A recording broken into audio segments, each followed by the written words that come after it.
Queria entrar agora nessa questão de Elon Musk, que o senhor também está acompanhando, né, até por ser muito atuante das redes sociais. Como é que o senhor analisa essa pressão de Elon Musk ao país, né, e essa resposta aí? Parlamentares estão indo aos Estados Unidos para poder entender quais são os objetivos lá do Congresso americano e questionar, inclusive, as afirmações que chegam de lá. Como é que o senhor se posiciona nesse debate sobre a liberdade de expressão no Brasil? Olha, eu acho que até agora, né, com os documentos que eu tive acesso, até hoje, o que nós tivemos são decisões que não deram o seu fundamento para as plataformas, o que seria necessário, que seria dever legal, né, do Poder Judiciário do Supremo Tribunal Federal, expor o fundamento das suas decisões quando obriga uma plataforma a retirar uma conta do ar ou retirar uma publicação do ar, mesmo porque a própria plataforma tem o direito de se defender judicialmente também, é garantido pela nossa Constituição, contraditória e ampla defesa, e o devido processo legal não tem sido respeitado, né, de acordo com os documentos que, inclusive, a comissão do Parlamento americano divulgou e que nós tivemos acesso, né? Para além disso, a questão da censura prévia também, né? Uma coisa é você responsabilizar uma pessoa por algo que ela publicou, por algo que ela disse, e daí remover o conteúdo, remover aquilo que ela falou, tirar do ar, né, em razão do conteúdo ser criminoso. Outra coisa é você excluir ou suspender a conta de uma pessoa e partir de uma premissa de que tudo que ela vai falar a partir dali é crime. E isso é censura prévia e é vedado pela nossa Constituição. Então, nesse sentido, eu acredito que o Elon Musk tem razão em dizer que há uma violação da legislação brasileira, que há uma violação da Constituição brasileira, e infelizmente o que eu vejo é um movimento de retaliação, né, por parte principalmente do governo Lula e por setores do Supremo Tribunal Federal, que se sentiram insatisfeitos e não conseguiam aprovar o PL 2630, que foi legitimamente derrotado aqui na Câmara dos Deputados, mas o governo parece e o Supremo parece estar aí resignado com a vontade popular que ficou demonstrada pela derrota desse projeto. Agora, o senhor, eu não sei como é que o senhor está se posicionando em relação a essas discussões de alguns parlamentares que querem redefinir a liberdade de expressão para ampliar o direito da liberdade de expressão. Qual seria essa nova definição de liberdade de expressão? O que deveria mudar na Constituição em relação a isso, deputado? Olha, na Constituição, sinceramente, Fabíola, eu acredito que a liberdade de expressão ela está garantida. O que eu observo hoje é um desrespeito ao texto constitucional. Não acho que o problema esteja numa falta de garantia da liberdade de expressão no texto da Constituição. O que a gente pode ter e o que a gente vê sendo aplicado é a censura prévia, né, em desrespeito ao texto constitucional e desrespeitos também à legislação infraconstitucional, ao Marco Civil da Internet, que prevê o contraditório e a ampla defesa no momento em que você vai ter a sua liberdade de expressão cerceada por supostamente ter cometido algum crime com as suas afirmações na internet. Então, eu acho que tanto o Marco Civil da Internet, que foi amplamente debatido com a sociedade, amplamente debatido no parlamento, não foi tentado não houve uma tentativa de atropelo, de aprovar a todo custo, como ocorreu com o PL 2630, tanto a legislação do Marco Civil da internet está sendo desrespeitada, como da Constituição. Agora, infelizmente, como nós temos um poder judiciário, especialmente Supremo Tribunal Federal, na minha avaliação, extremamente ativista, que legisla no lugar do parlamento, e que, quando o parlamento escolhe não mudar a legislação, eles dizem que há uma omissão do parlamento, quando há uma decisão, de fato, quando há uma ação do parlamento reafirmando seu posicionamento político.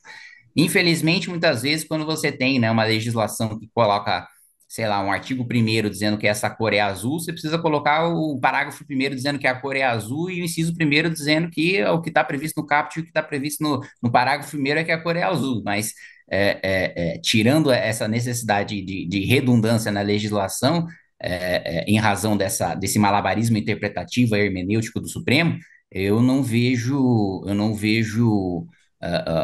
a nossa Constituição como violadora da liberdade de expressão e o Supremo se utilizando disso. Eu vejo o Supremo indo de encontro ao que prevê o texto constitucional. Ô, deputado, há duas formas de analisar os documentos que foram divulgados nos Estados Unidos a partir da entrega de papéis que foram feitos pela Rede X, né? Uma forma é você questionar o Supremo em relação a ausência de transparência, porque não divulgou documentos. Outra forma é verificar que liberaram-se papéis lá, o Supremo soltou uma nota e disse que o que foi liberado lá são as ordens enviadas às redes, às plataformas, para tirar este ou aquele conteúdo, mas não a fundamentação. Aí o senhor diz, não está nada fundamentado. À luz do que disse o Supremo, existe a fundamentação e as partes têm acesso a essa fundamentação. Você pode até criticar, bom, se há a fundamentação, por que não torná-la pública? Agora, dar de barato que não existe fundamentação e que as decisões são todas tomadas no atropelo, não é também comprar uma versão de forma muito ligeira?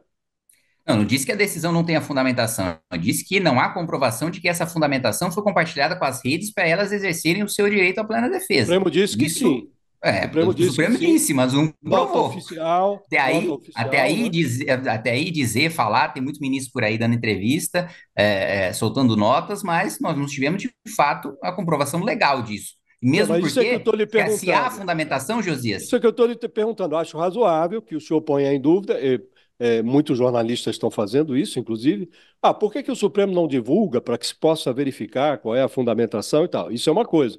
Agora, também comprar a versão de que não houve, de que esses papéis divulgados ali pela plataforma X comprovam que o Supremo agiu de forma inadequada, também não é uma visão muito ligeira do processo, não é comprar uma versão para corroborar outra.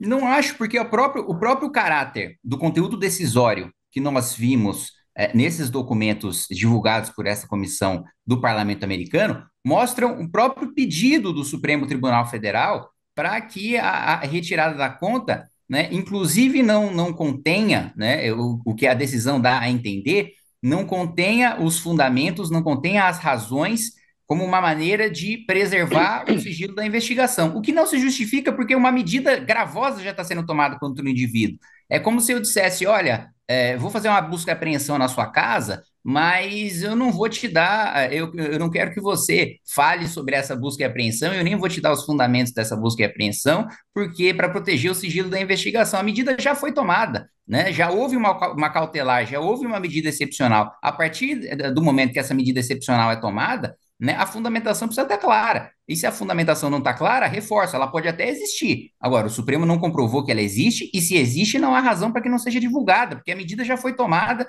e não há nenhum prejuízo da fundamentação, da exposição da fundamentação para o segmento do inquérito policial. Eu queria. Por favor, Ronilson, por favor. Só para ir na sua linha aqui, com relação a comprar o argumento, com relação à própria ideia da censura prévia, né? A ideia parece que censura prévia, o Supremo, o ministro da Justiça acorda num dia e diz: vou impedir o Elon Musk, ou seja lá quem for, de publicar qualquer coisa. Eu acho que a censura prévia ela tem uma relação com algum histórico. E o Elon Musk tem um histórico que não é só no Brasil, diversos outros países que ele tenta fazer uma interferência direta. Isso é parte do estilo dele, que escolhe um lado e faz diversas interferências de acordo com os seus interesses, porque a gente sabe aonde ele não faz de jeito nenhum. Então, tem uma sucessão de práticas, de falas, de postagens que justifica colocar um determinado limite. O Trump passou muito por isso nos Estados Unidos, impedido de dar entrevistas ou entrevistas que são cortadas ao vivo, impedido de fazer determinadas postagens, porque ela vem numa sequência de construir uma ideia de eleições roubadas, ou de que ele foi o vitorioso, etc. Quer dizer, tem uma relação com um histórico que é uma parte importante do debate, né? Se alguém se assume lá no seu X nazista por escolha, a gente previamente imagina que ele não pode postar qualquer coisa, porque a gente sabe o tipo de coisa que ele vai postar. Então, esse histórico ele tem um contexto. Não é pura e simplesmente comprar a ideia de que está sendo feita uma censura prévia, como se nós estivéssemos falando de um influencer qualquer que pode postar qualquer coisa e ver as responsabilidades depois. A gente sabe, inclusive, as dificuldades das responsabilidades alcançar alguém nesse nível. Então, não existe também comprar de forma muito legalista a ideia de uma censura prévia, como se nós estivéssemos tratando de um caso qualquer. Olha, eu vou concordar com a sua expressão de forma muito legalista. Sim, eu estou tratando de maneira muito legalista, sim, porque eu sou absolutamente contra interpretações ilegais e interpretações inconstitucionais. Não interessa para a nossa Constituição o contexto, não interessa para a nossa Constituição o histórico, não interessa para a nossa Constituição a pessoa. A nossa Constituição expressamente, né, prevê a vedação da censura prévia em qualquer hipótese, sem exceção. Né? O que não está escrito na Constituição não está escrito de propósito, né? Essa é uma máxima primordial de técnica de hermenêutica. Se não há exceção prevista no texto constitucional, é porque o constituinte não quis colocar exceções, e é porque ele não quer que haja exceções. Então, se há uma vedação em relação à censura prévia, a vedação é censura prévia em todas as hipóteses. Né? Não interessa qual seja a fundamentação dada pelo Poder Judiciário. Então, nesse sentido, eu vou concordar com você. A minha interpretação é sim legalista, e eu critico aqueles que não têm uma interpretação legalista, aqueles que têm uma interpretação neoconstitucionalista, de Constituição viva, né, de um malabarismo interpretativo, né, em que o legislador prevê um quadro pequeno de margem para adaptação, no caso concreto, para o julgador, e o julgador quer pintar o teto inteiro da Capela Sistina. Então, nesse sentido, eu tenho uma interpretação legalista assim e me orgulho muito disso. O senhor considera razoável a tese segundo a qual o que é crime fora da internet é crime também na internet, nas redes sociais? Se considera que essa tese é razoável, não avalia que, de alguma maneira, nós teríamos que ter uma regulamentação para assegurar que isso ocorresse? Que o que é crime fora das redes sociais fosse também criminalizado dentro das redes sociais? Mas me dá um exemplo hoje, Josias, com a legislação atual, do que é crime fora das redes sociais, mas não é crime nas redes sociais. Estímulo à criminalidade, tivemos aí recentemente no país assassinatos realizados em ambiente escolar. O Ministério da Justiça chamou as redes sociais, pediu a uma delas, por acaso, o ex-Twitter, que agora é X, que retirasse da sua plataforma um determinado grupo que estava estimulando ataques em escolas, estava planejando ataques em escolas, e a rede social se negou a fazer. Isso já é crime hoje, Josias. Hoje você já não pode incentivar a matança de crianças em rede social. Sim, mas a plataforma não acha que é. A rede social acha que ela tem liberdade para divulgar qualquer coisa. O dono da Aí, X a- esteve no a- Brasil e disse: olha, não vou respeitar ordem judicial nenhuma. Olha, em relação a esse caso específico que você citou, eu não conheço as minúcias do processo judicial para saber se a defesa foi exatamente essa, tecnicamente falando, que você acabou de Não, me afirmar. tanto que Quais são os fundamentos jurídicos depois disso, né? Até para a gente poder debater com mais qualidade. chamada ao Ministério, a representante da plataforma disse que não divulgaria, depois pressionada, acabou divulgando, ou acabou retirando o conteúdo, quer dizer, porque realmente agora está o Elon Musk, para citar outro exemplo, na Austrália, havia imagens de uma pessoa assassinada dentro de uma igreja, essa imagem foi divulgada na plataforma, na Austrália, e o Elon Musk disse, olha, não vamos retirar, não acho que seja razoável a ordem para retirada. Há uma zona cinzenta, não considera que é adequado regulamentar isso? A regulamentação já existe, é o Marco Civil da Internet. Agora, o que tenta se fazer, o que tenta se aprovar com 2630 é muito menos, né? A regulamentação sobre cometimento de crimes em redes sociais são 2 ou 3 artigos apenas, em mais de 30 artigos, Josias, que o PL 2630 trata, que fala efetivamente sobre crimes cometidos em redes sociais. O projeto gasta mais tempo prejudicando a publicidade e os segredos industriais das redes sociais do que de fato tratando sobre crimes na internet. E, mais uma vez, crimes cometidos na internet não só são os mesmos dos cometidos em vida real e a mesma responsabilização penal que já existe hoje no Código Penal, como o procedimento para se tratar desses crimes já está previsto no Marco Civil da Internet. O que eu vejo, na realidade, é um lobby muito grande de grandes veículos de imprensa que estão insatisfeitos com a queda nos seus anúncios, com a queda nas suas receitas e que querem prejudicar as receitas de redes sociais, os anúncios em redes sociais, para voltar a ter uma parte do seu pedaço de mercado. Eu vejo mais uma disputa comercial nisso aí do que efetivamente uma discussão sobre coibir crimes cometidos em redes sociais. Eu mesmo, por exemplo, sou autor de um PL que trata sobre inteligência artificial para a gente aumentar, né, a punição e criar uma punição específica para o uso de deepfakes, né, para uma pessoa que utiliza inteligência artificial para simular uma pessoa falando alguma coisa, fazendo alguma coisa que ela não fez, né? Eu não sou contrário a você punir crimes que aconteçam nas redes sociais. Eu só acredito que a regulamentação que está sendo proposta, ela trata muito menos de crime nas redes sociais e muito mais de uma disputa comercial movida por um lobby da grande imprensa para tentar ter mais receita de publicidade do que efetivamente cometer crime na rede. Agora, em relação até ao posicionamento dos países, né? Hoje, uma notícia interessante, não tem a ver com Elon Musk, mas tem a ver com o TikTok. Né? O Congresso americano, não sei se o senhor já viu essa notícia, mas o Congresso dos Estados Unidos aprovou hoje um projeto de lei que pode proibir o funcionamento do TikTok nos Estados Unidos. Isso se a plataforma chinesa não passar o comando da plataforma para um proprietário americano, que não quer um comando que venha de fora, justamente para não ter essa questão que a gente está vivendo aqui. O que o senhor analisa a respeito disso? O senhor apoiaria essa decisão aí do Congresso americano? Acha que realmente o dono da plataforma e o comando da plataforma tem que estar no país? Não, discordo veementemente, mesmo porque se a gente fosse seguir essa regra, não ia ter rede social no Brasil, né? Porque as redes basicamente estão nos Estados Unidos. Se a gente fosse exigir a exigência, por exemplo, que se tem hoje para concessões, para rádios, para televisões que constitucionalmente precisam ter a maior parte do capital, salvo engano, 70% nas mãos de brasileiros, a gente vai inviabilizar o funcionamento de redes sociais no nosso país e acho que os Estados Unidos, mesmo tendo uma condição muito melhor do que o Brasil para exigir esse tipo de coisa, não deveria fazê-lo. Acho que é uma medida exacerbadamente nacionalista e incompatível com uma liberdade de expressão que é natural dos próprios Estados Unidos, né? É uma espécie de censura? O senhor classificaria dessa maneira? Parlamentares americanos estão censurando também, não? Sim, se você está impedindo uma pessoa de se manifestar numa rede social, qualquer que seja, de certa maneira você está censurando, sim.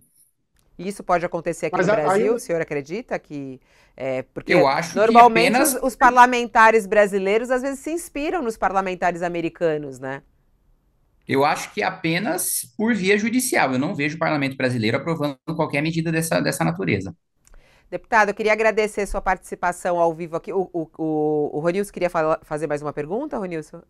Mais que pergunta, é um complemento um pouco na linha dessa massa cinzenta que o Josias colocou, que tem a ver com relação ao alcance de determinadas declarações, determinadas posturas. E eu acho que isso está dentro dessa massa cinzenta que determinadas afirmações, se você é crítico com elas, se você faz ataques com relação a uma determinada minoria, ou se você é hostil com relação a uma determinada minoria, e você faz isso fora da rede social, dentro do privado, dentro da sua capacidade do seu alcance no seu convívio físico, isso tem efeitos muito, muito menores. Isso pode estar dentro enquadrado como liberdade de expressão, não necessariamente como uma espécie de ataque ou estímulo à violência necessariamente. Mas na medida em que isso passa para o universo virtual, em que você tem uma capacidade de alcance muito maior e chega em muito mais gente, em contextos diferentes, de históricos diferentes, você pode estar produzindo uma série de estímulo de engajamento numa postura mais hostil e, no limite, mais violenta com relação a determinados grupos, ou causas, ou minorias, ou etc. Você não acha que essa massa cinzenta que o Josias colocou, ela não continua exatamente também por isso? Existe uma diferença daquilo que tem um determinado alcance no mundo real, que se torna muito mais nocivo e muito mais fomentador de violência no universo virtual? Sim, e essa diferença ela é prevista no nosso Código Penal. Nosso Código Penal diz que quando, nos crimes, por exemplo, de difamação ou de calúnia, quando eles são divulgados por qualquer meio, né, que aumente, que amplifique, né, aquele crime, né, ou seja, que você cause um dano muito maior por causa do alcance daquilo que você está dizendo, a sua pena vai ser maior, né, a dosimetria da pena aplicada pelo juiz vai ser maior. Então, isso já tem previsão no nosso Código Penal. Fala pessoal, o negócio é o seguinte, é fundamental que você se inscreva no Clube MBL para receber os bastidores de Brasília antes dos veículos de imprensa. Você vai saber o que acontece no judiciário, no executivo, no legislativo, antes de qualquer pessoa, e vai ter acesso a todos os nossos documentários, mini documentários e votações internas do MBL. É só clicar aqui no link que você vai conseguir assinar.